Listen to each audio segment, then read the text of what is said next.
name is Imtiaz, and today I'm going to be giving you a general overview on organic chemistry.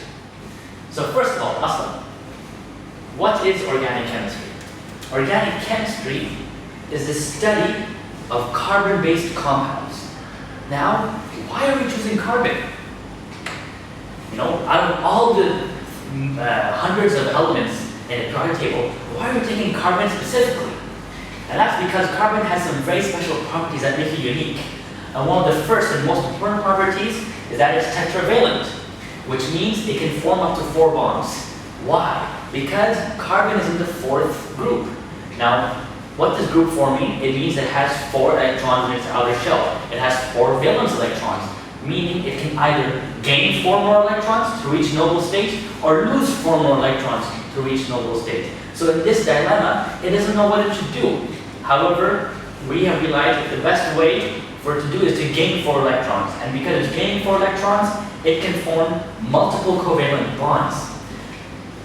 And when you think of covalent bonds, you automatically think of 2 very important elements that form covalent bonds. And these are oxygen and nitrogen. So carbon can bond to oxygen and nitrogen simultaneously as well, actually. And this allows it to form many different types of organic compounds. Now, because oxygen and nitrogen are more electronegative than carbon, the resulting compound will be polar. Now, polar compounds have a lot of different uses and needs in today's society, which we'll be talking about in the respective videos.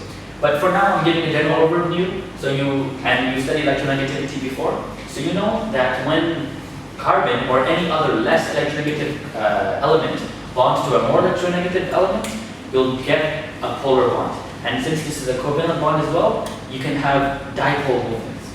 We'll be talking about that later, inshallah. And last but not least, because it forms multiple covalent bonds, it has a very unique, specific 3D shapes. Now, each molecule will have a different shape, but we can predict this shape using some mathematics, which we'll be talking about as well in some of our future videos. Now, we're going to be talking about functional groups, and we like to call these families. What is a family? You know, different families will have different problems. Different families will have different ideas and different things. Each family will react in the same way according to what their family is based on. So the chemistry of an organic molecule is determined by the functional group it contains. However, there's something that's very important. It is not judged according to its size or complexity. And here's why. See, it is not by its size or complexity. That is a very important point to remember. If you take an organic molecule that has 1 carbon and a functional group, and you take another organic molecule that has 1,000 carbons and that same functional group, they will have the same properties. Because functional groups react in the same way. Because they're reacting with their functional group. So if you have the same functional group, they're going to react in the same way. The amount of carbons, the amount of anything else does not matter. I don't care how complex it is. I don't care how big your molecule is. I don't care how fancy looking name it has or whatever it has. If it has the same functional group as another element, as another compound, it will react in exactly the same way. And to make it easier for us, we call these families. We call these the functional groups of molecules. Now, we're going to be talking about the structure of organic molecules. This, I'll have to go to the drawing board, but all my examples will be alkanes. Now, alkanes is a group. I just talked to you about functional groups. Alkanes is a functional group, and this functional group it has no functional group. This is the neutral group.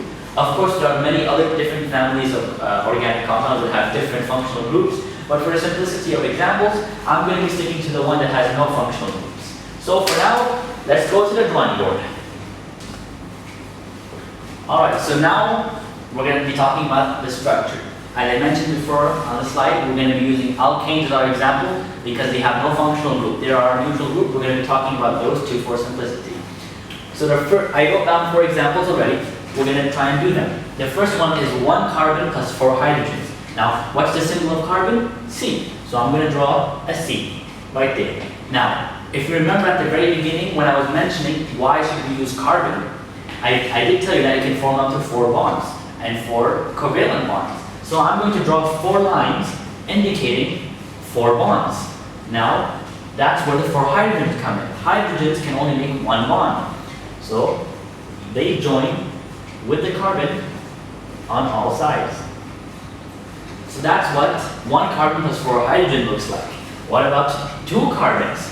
Now this is getting interesting. Now the 2 carbons here does not mean 1 carbon, 1 carbon. It means the 2 carbons join together. So I'm going to start off by doing that. I drew a carbon joined to another carbon. Now I have to remember, all carbons have 4 bonds. So for this carbon, 1, 2, 3, 4. For this carbon, 1, 2, 3, 4. So I have 4 bonds for both of the carbons now. Now how many hydrogens? It says 6. Does that fit?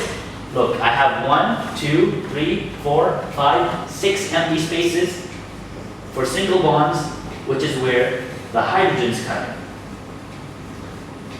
Now you can already start to guess the third one from that. So I'm going to cover it up, and you pause the video, see if you can try and solve the third one while I do the answer.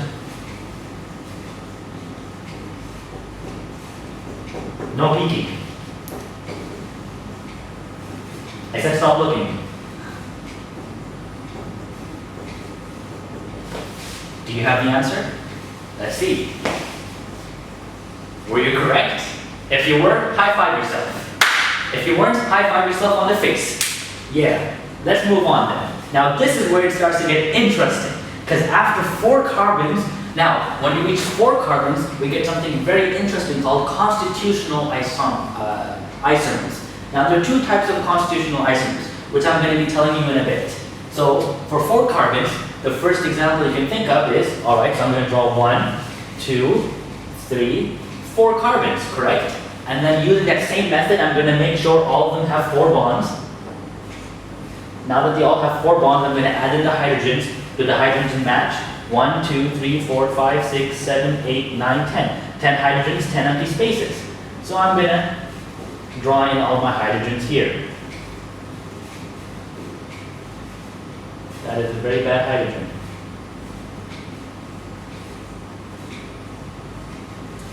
Okay, so I drew in all my hydrogens over there. However, what if I said you could also do this?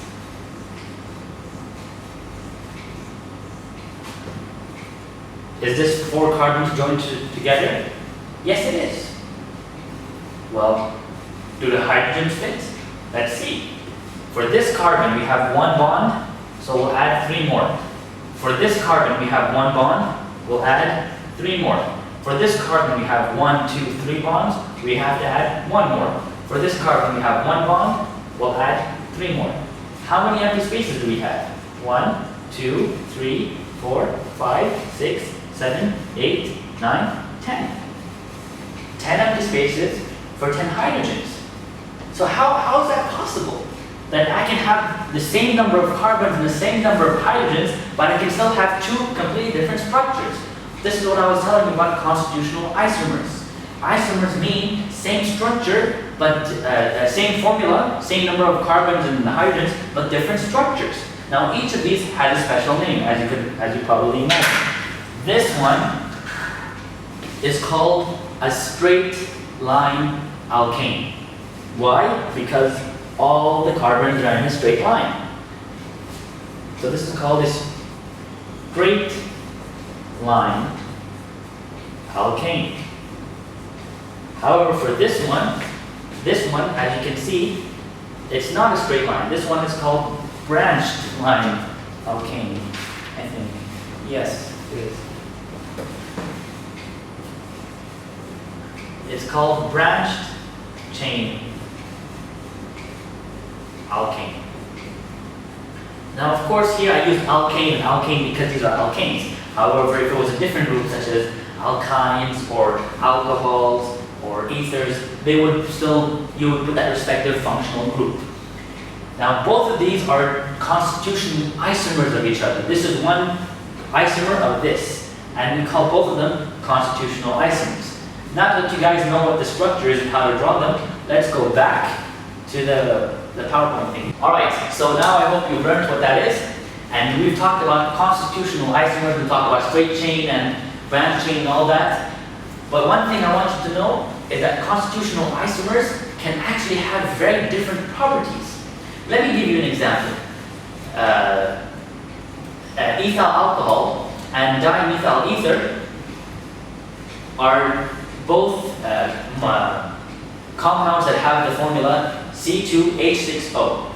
Now these are both, one of them is an alcohol, one of them is an ether. You'll study about these two different functional groups in the future videos, inshallah. But these two, although they have the same structure, they have the same number of carbons, same number of hydrogens, same number of oxygens, because of their structure, they have different functions. They then go into different functional groups. And like I said, different functional groups have different properties. And therefore, the structure of an organic molecule can literally be the difference between two different groups. So it's very important to notice what the structure is. If you're more interested, you can search online about these two molecules. There are thousands and thousands of other examples as well, but this is one example I mentioned. If you're interested, you can search more on this online. Now, we're going to draw some organic structures. A lot of people tend to hate this part of organic chemistry. They don't like drawing stuff, but I'm going to make it really easy for you guys, don't worry. And there are three main types of drawing structures. The structural formula, condensed formula, and line structures. All of them are really simple. So for now, let's go back to the drawing board. And remember, we're using alkanes in our example. Okay, we talked about structures. Now we're going to be talking about drawing.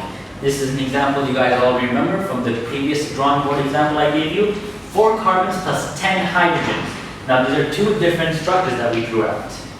But remember, to the slide I just showed you, there are 3 different types of drawing. There's structural formula, condensed formula, and line structure. Now this is what we call structural formula because we're actually showing the structure of each individual bond. Which carbon is attached to where, which hydrogen is attached to which carbon. Every single bond is shown. This is called structural formula. Structural formula. Now, however, it can get a bit tedious and a bit tiring to draw out every single bond when we all know now that carbon makes 4 bonds. So do I have to show that every single little bond carbon is showing? No. I can instead condense it. I can simplify it. For example, if I take this group here, this is a carbon atom attached to 3 other hydrogens. So instead of writing C line, H line continuously, I can just write CH3. CH3. Now what's attached to the CH3? A CH2. And what's attached to that CH2? Another CH2. And what's attached to that CH2? At the end, another CH3. So I can make a condensed formula which says CH3, CH2, CH2, and then CH3. So this way, I can make things simpler. I can actually write this in my notebook compared to this. This takes up way too much space. What about this? How can I write this condensed formula of this? Exactly the same way. What is this? This is a CH3. So let's write that down. CH3. Now, what is this carbon? Look what's happening here. This is the attachment. It's a CH with an attachment to another carbon. So that's exactly what I'm going to do. I'm going to write CH, and then I'm going to draw a line attaching it to another carbon. Now what about this carbon? This carbon is attached to 3 hydrogens. So this carbon will be a CH3. You see how easy it is? It's not complicated at all. What about this carbon? This is CH3, and this is connected to this one, so I'll write it over here. And that's how we write the condensed formula for any branching molecule as well. So it's not hard. Now let's see if we got this. I'm going to turn around, my friend's going to come up, and he's going to write an example. And let's see if we can solve it together. Alright, come on, write an example.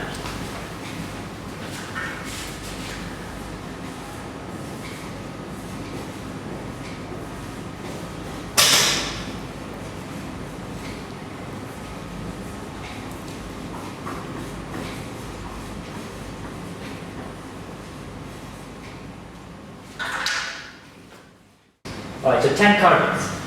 So we have 1, 2, 3, 4, 5, 6, 7, 8, 9, 10.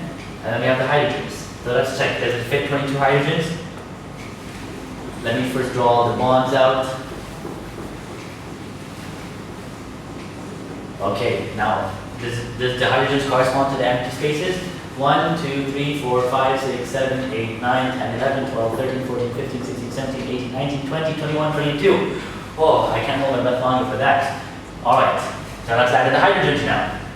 There's one hydrogen, there's another hydrogen, there's another hydrogen, there's another hydrogen, another one, oh my god, another one, another one, another one, astaghfirullah, wa ni'mal la ilaha illa huwa. Man, I can't do this. Apologies on my behalf for that, leaving this thing. I just got so mad, man. Look at that. How am I supposed to draw all that out? You know, 10 carbons and just, oh, so many hydrogens, for God's sake. Even if I write the condensed formula, it'll take me for ages. You know, so even chemists get mad sometimes. How can we solve that problem? That's exactly why we introduced line structure. Now, what is line structure? It's very simple. Basically, what we do is you represent a point for a carbon. That's it. That's as simple as it is. Now, what do I mean? Let me show you. If we go onto this side, we can see we have 4 carbons in this molecule, like that molecule as well, 4 carbons, but we'll work with this first. Every point means a carbon. So I'm going to draw 1 point. This means carbon. 1 carbon. I'll draw another point. What's this? 2 carbons. Let me draw another point. 3 carbons. 1 more point. 4 carbons. Once I draw my 4 points, I just join them together. That's it. That is line structure. No extra lines for any hydrogens or something, because we automatically know that because carbon makes 4 bonds, we have to add the corresponding amount of hydrogens. So over here, when I draw 4 points, we already know it is 4 carbons, because there's 1, 2, 3, 4 points, not lines, points, and with that I know how many hydrogens I need to add. Let's go over here. Let's see if we can do this example. Okay, so I have 1, 2, 3 carbons over here, so let me draw 1, 2, 3, and then let me join them together. There. But what about this carbon? There's another point above the middle point, like that. I join those as well, and that's what it looks like. Now what's the difference between this and this? No difference, because we're counting the points. We have 1 point, 2 points, 3 points, 4 points. Here, 1 point, 2 points, 3 points, 4 points. It's exactly the same. So line structure is a very helpful way for us to draw molecules that are too big to write down the condensed formula or draw a structural formula. Hence the example my friend gave you. So let's try and actually do this using line structure. So let's see. We had 10 carbons. So let's draw out 10 points. 1, 2, 3, 4, 5, 6, 7, 8, 9, 10. Now what we do? Join them together.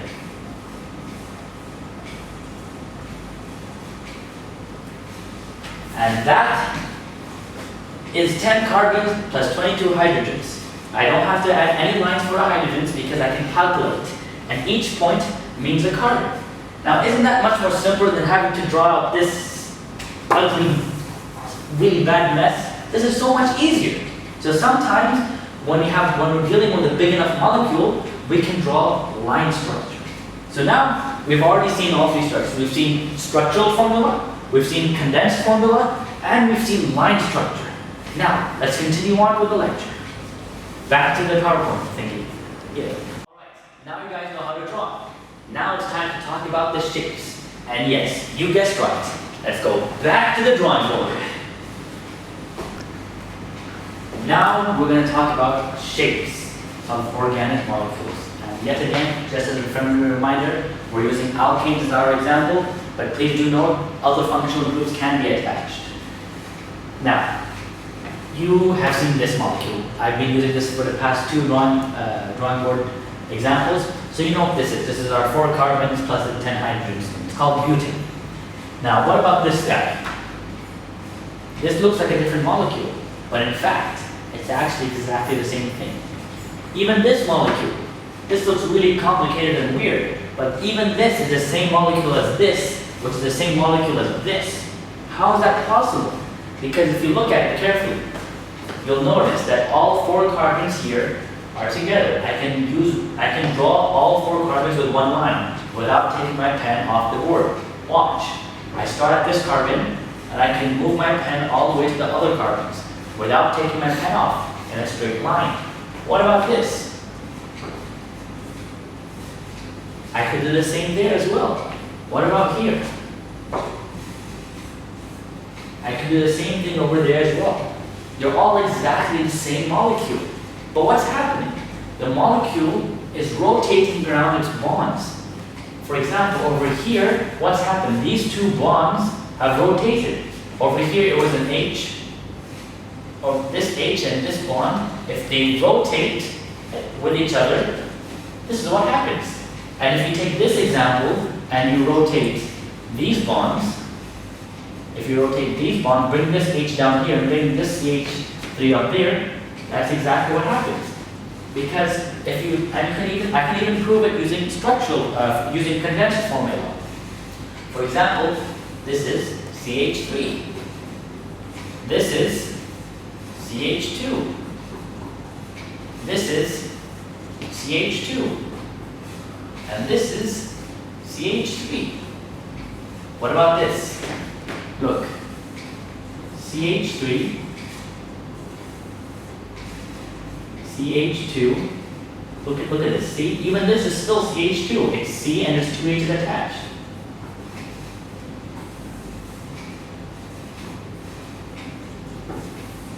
They're exactly the same. You can even test it out on the last one. Check it out and see if you're correct. Alright, now we saw all the shapes of organic molecules, and these different shapes are called conformers. Conformers are the molecules, the different molecules. So one, like I gave you the example of butane. So one butane was the conformer of another of a butane, although they were exactly the same structure. And each of these structures is called a conformation. Okay? It might seem a little confusing now. Let me repeat that.